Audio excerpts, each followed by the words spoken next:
Hola, ¿cómo están? Hoy voy a continuar con la explicación de intoxicación por plaguicidas. Me parece este tema importante porque muchas veces o en algunas ocasiones, dependiendo del lugar, se ha visto intoxicación por estos plaguicidas o agroquímicos también denominados, sobre todo en el campo. Ahora,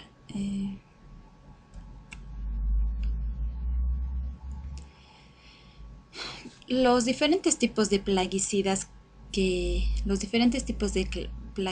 son los organofosforados, los carbamatos y los organoclorados. Estos de alguna manera comparten la estructura química, pero los organofosforados y los carbamatos varían varían en los signos y síntomas y en el tratamiento, pero no en gran manera con los organoclorados. Ahora, para antes, cuando se presenta una persona con intoxicación por plaguicidas, es importante que el médico se realice 4 preguntas que le va a ayudar a atender, a dar una atención más precisa al paciente. La primera pregunta perdón, una de las primeras preguntas es ¿por qué vía se ha introducido o por qué vía se ha introducido el plaguicida al cuerpo, ya sea vía oral, inhalatoria o por vía cutánea, por la piel? ¿Qué toxicidad? Se debe preguntar también, o es bueno que se pregunte, ¿qué toxicidad tiene este plaguicida? ¿Es muy tóxico, medianamente tóxico o muy poco tóxico? ¿En qué cantidad se ha introducido al cuerpo? En caso de que haya sido ingerido, ¿qué cantidad más o menos ha ingerido la persona? ¿O qué cantidad se ha derramado en el cuerpo? ¿O qué cantidad ha entrado a los ojos? ¿Qué tiempo ha transcurrido desde la introducción del plaguicida al cuerpo de la persona? Estas 4 preguntas son importantes porque dependiendo la vía se va a dar una absorción más rápida o más lenta del tóxico. Dependiendo qué toxicidad tiene, hay algunos plaguicidas que son más tóxicos que otros, como los organofosforados, que en la gran mayoría son muy tóxicos. ¿Qué cantidad ha ingerido? Algunas veces la persona ingiere poca cantidad, lo que va a hacer que no presente síntomas. Pero en caso de que haya ingerido una cantidad excesiva o demasiada cantidad del plaguicida, la persona ya va a presentar síntomas y el tratamiento va a ser más específico. Y el tiempo que ha transcurrido desde la intoxicación, porque esto es importante también para dar el tratamiento y para que el médico especialista ya vaya previendo algunas enfermedades o algunas afectaciones o complicaciones que va a presentar la persona en los diferentes órganos. Ahora, hablando de los organofosforados y carbamatos. Los más conocidos son el paratión, el malatión, y el dimetoato, el fentión y el carbanil. Algo muy importante en la manera de actuar de estos 2 compuestos es que inhiben competitivamente la colinesterasa. Ahora, ¿qué es la colinesterasa para poder entender los signos y síntomas que va a presentar la persona? En las uniones neuronales y neuromusculares se libera acetilcolina. ¿Para qué? Para que puedan funcionar las neuronas, y en el caso de neuromuscular y en las glándulas, para que funcionen los músculos y las glándulas. Cuando la acetilcolina se libera en estas uniones, realiza diferentes funciones. Ahora, la liberación de la acetilcolina hacia estas uniones entre la neurona y el músculo, o neurona a neurona y neurona a glándula, es solo un tiempo. Es solo un tiempo y porque si no se controlara ese tiempo, bueno, habría una disfunción en el funcionamiento del cuerpo, de los músculos, de las glándulas y de las neuronas, por lo que la colinesterasa, que es una enzima, degrada a la acetilcolina para que realice el efecto durante un tiempo exacto y después se degrade y deje de ocasionar el efecto. Eso mantiene en una homeostasis o en un equilibrio al funcionamiento del cuerpo. Ahora, el organofosforado y el carbamato, al inhibir competitivamente la colinesterasa, lo que hace es que se unen a esta enzima colinesterasa. Al unirse a la enzima, esta enzima no va a degradar a la acetilcolina cuando va a ser liberada en estas uniones. Entonces, ¿qué va a pasar? Va a haber un exceso de funcionamiento de la neurona, del músculo liso y de las glándulas secretoras. Es por eso que va a desencadenar los signos y síntomas que vamos a ver a continuación. Y justamente estos signos y síntomas depende si son muscarínicos y nicotínicos. Ahora, ¿a qué se refiere con muscarínicos y nicotínicos? En las tres uniones que va a presentar, que se va a unir una neurona, neurona a neurona, neurona a músculo y neurona a glándula, hay diferentes receptores que agarran a la acetilcolina. Es como que la agarran a la acetilcolina, y estos receptores tienen dos nombres, muscarínicos y nicotínicos, porque desempeñan diferentes funciones. Ahora, los receptores muscarínicos se encuentran en los músculos lisos de todo el cuerpo y en las glándulas secretoras. Ahí se encuentran los receptores muscarínicos que captan la acetilcolina. Y los nicotínicos se encuentran en las uniones neuronales, cuando se une neurona a neurona, o sea, en el sistema nervioso central. Ahora, dependiendo de dónde están los receptores, se va a dar las manifestaciones clínicas. Ahora, en caso de los muscarínicos, como ya dije, estos receptores muscarínicos se encuentran en dos sitios: en el músculo liso de los diferentes órganos y de los vasos sanguíneos incluso, y en las glándulas secretoras. Entonces, si la acetilcolina no va a ser degradada por la colinesterasa, porque la colinesterasa va a estar unida al órgano fosforado o al carbamato, la acetilcolina va a sobreexagerar la función que desarrolla esa glándula o ese músculo, provocando ¿qué? Aumento de las secreciones. El aumento de las secreciones, ya sea de las secreciones de las diferentes glándulas, dependiendo del lugar de la secreción, va a causar cialosea, secreción de las glándulas salivales, es la de salorrea; lagrimeo, secreción que es la secreción de las glándulas lagrimales; y broncorrea, excesiva secreción de los bronquios, que puede provocar edema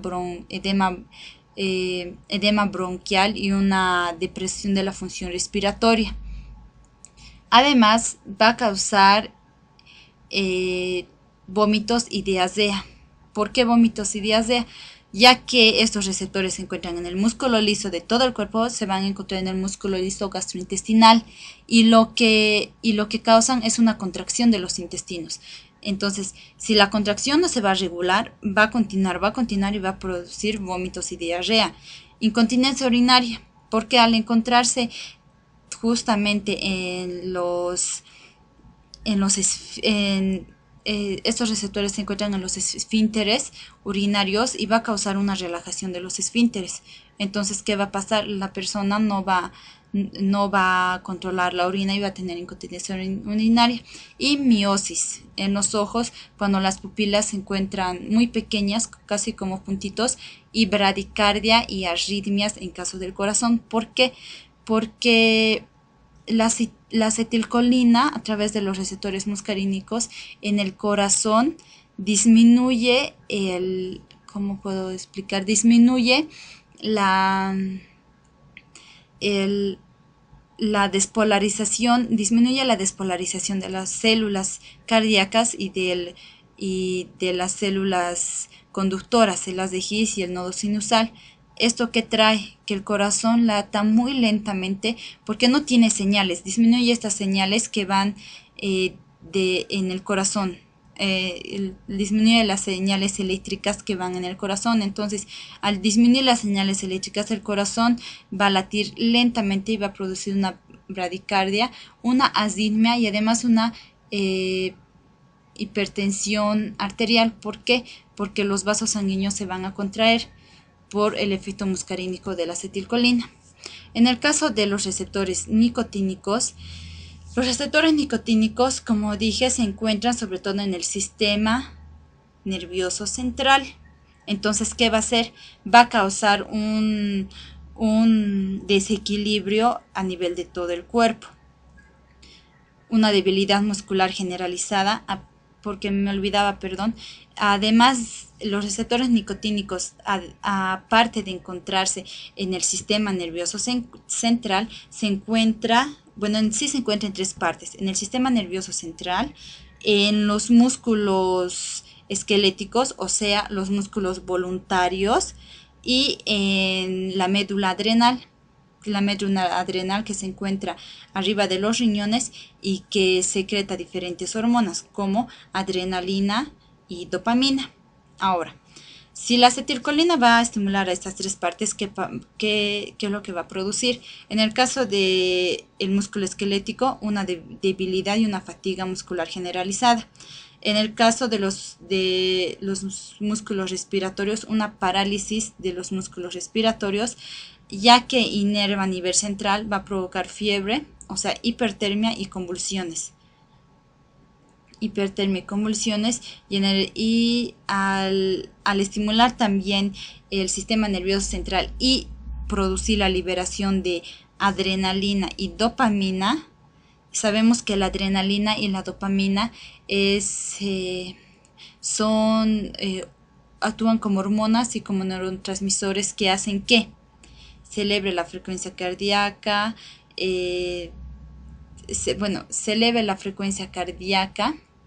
y produce síntomas simpático-miméticos.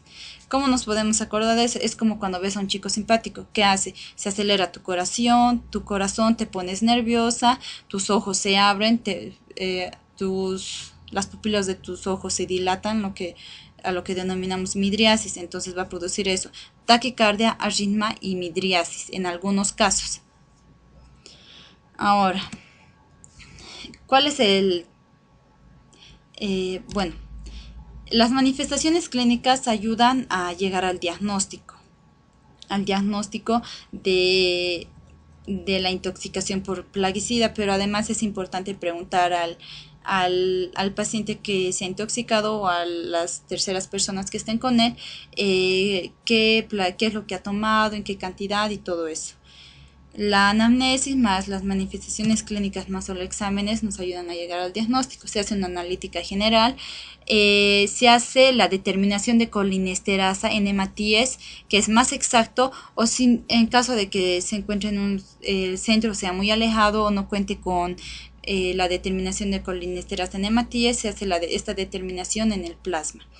Además, que se realiza un electrocardiograma, radiografía de tórax y de abdomen y una monitorización de la presión arterial, la frecuencia cardíaca y la temperatura. Ahora, el tratamiento general. El tratamiento general se refiere, el tratamiento general va a empezar con la protección del personal de salud que va a atender a la persona. ¿Por qué?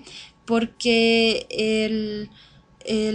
estos plaguicidas suelen impregnarse en la ropa y se absorben por vía subcutánea. Entonces, el personal de salud corre el riesgo que si estos plaguicidas se encuentran aún en la ropa del paciente o en alguna parte del paciente, impregnarse a la ropa del personal y absorberse por vía cutánea.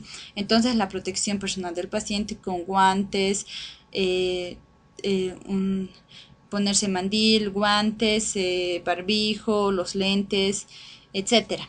Ahora, en cuanto a la absorción, en cuanto a las vías de ingreso, que es una de las preguntas que mencioné al principio que hay que hacerse. Si la vía de ingreso del plaguicida al cuerpo de la persona ha sido por absorción o por vía cutánea o a través de los ojos, lo que se hace es aislar la ropa del paciente. Se saca totalmente la ropa del paciente para que posteriormente la laven bien o a lavarla bien y lavar bien, acá señalo, lavar bien el cuerpo de la persona. Se puede lavar el cuerpo de la persona solamente con agua o aplicando jabón, pero nunca se debe lavar con detergente. Entonces lo que se hace es llevarlo a la ducha y que es lavarlo, que vaya cayendo el agua, ya sea solo con agua o con jabón. Es importante que el lavado sea en la ducha y no sea en una tina donde el agua no fluya, porque va a ser lo mismo que nada y el plaguicida no se va a separar del cuerpo de la persona. En caso de que el plaguicida haya introducido por vía oftálmica, por el ojo, se debe lavar igual. El ojo tiene que lavarse constantemente, ya sea con agua o con suero fisiológico durante 15 a 20 minutos. En caso de que se haya ingerido, ahora en este caso que la persona haya ingerido el plaguicida, se hace el lavado gástrico y el carbón activado. En algunas bibliografías mencionan la emesis con ipecuana, pero también en otras bibliografías contraindican la inducción del vómito con la ipecuana. Entonces yo preferí no poner la inducción del vómito, y lo que se hace es el lavado gástrico y carbón activado a una dosis del carbón activado de 0,5 a 1 gramo por kilogramo de peso. No excederse de 30, bueno, dependiendo de la bibliografía. Algunos dicen, si la persona pesa más de 30 kilogramos, no excederse de 30 a 50 gramos de carbón activado, pero bueno, eso depende ya de las bibliografías. Ahora, lo que se hace, y muy importante en el tratamiento general, es mantener la volemia de la persona a través de la vía y la función respiratoria. Ver la función respiratoria, controlar la frecuencia respiratoria del paciente y además, y muy importante me parece, la aspiración de las secreciones, ya que la persona, uno de los síntomas es el aumento de las secreciones. La persona justamente va a presentar cialorrea y secreciones bronquiales. Entonces, en lo posible, sí se puede aspirar las secreciones de la persona, porque corre el riesgo de provocar una broncoaspiración de esas secreciones y cortar la respiración, afectar la respiración de la persona. Ahora, en el caso de los organoclorados, porque como ya puse acá, perdón, todo esto en el caso de los organofosforados y carbamatos. Aquí voy a mencionar los organoclorados. ¿Por qué? Porque los organoclorados presentan el mismo tratamiento general que los organofosforados y carbamatos. En cuanto a estos tres puntos: protección del personal en caso de absorción e ingestión, y la aspiración de secreciones, mantener la volemia, la función respiratoria. Es el mismo tratamiento. Y los signos y síntomas de los organoclorados básicamente se presentan de tres maneras. La persona presenta náusea, vómito y convulsiones. No es tan complejo como los organofosforados y los carbamatos. Ahora, pasamos al tratamiento específico. ¿Por qué? Porque los organofosforados y los carbamatos sí tienen un antídoto que va a revertir los signos y síntomas que presenta la persona, pero si se lo administra a tiempo. Generalmente menor a 24 horas a la persona. Pero los organoclorados y no confundir. En cambio, estos no cuentan con un tratamiento específico. Es por eso que puse acá los organoclorados, porque tienen un tratamiento general, mientras que el organofosforado y carbamato sí tienen un tratamiento específico y es justamente el sulfato de atropina. Lo que se hace en primera instancia es administrar atropina cuando se ve a la persona con signos de intoxicación de organofosforados y presenta signos y ha ingerido una bastante cantidad de plaguicida, bastante cantidad de organofosforados o carbamatos. Lo que se hace es administrarle 1 miligramo de atropina vía intramuscular o subcutánea cada 15 minutos hasta lograr signos de atropinización. ¿A qué me refiero con signos de atropinización? Básicamente son 3 signos. La persona va a presentar midriasis. Acá podemos ver, midriasis es cuando la pupila se dilata bastante. A diferencia de miosis, es cuando la pupila está bien chiquitita, así como un puntito casi. Entonces, el signo de atropinización es cuando la persona presenta midriasis. ¿Por qué? Porque la intoxicación de organofosforados, como mencioné anteriormente, causa miosis, que es la pupila bien chiquita. Entonces, uno de los signos de atropinización es midriasis. Y los otros 2 signos es piel enrojecida y las mucosas secas. O sea, ¿qué es lo que hace la atropina? Causa lo contrario de los signos y síntomas que ha producido la intoxicación. Si recordamos, mencioné que produce aumento de las secreciones. Entonces, la atropina, si causa lo contrario, va a hacer que las mucosas se sequen. Entonces, se administra la atropina 1 miligramo cada 15 minutos hasta lograr estos 3 signos de atropinización: pupilas dilatadas, piel enrojecida y mucosas secas.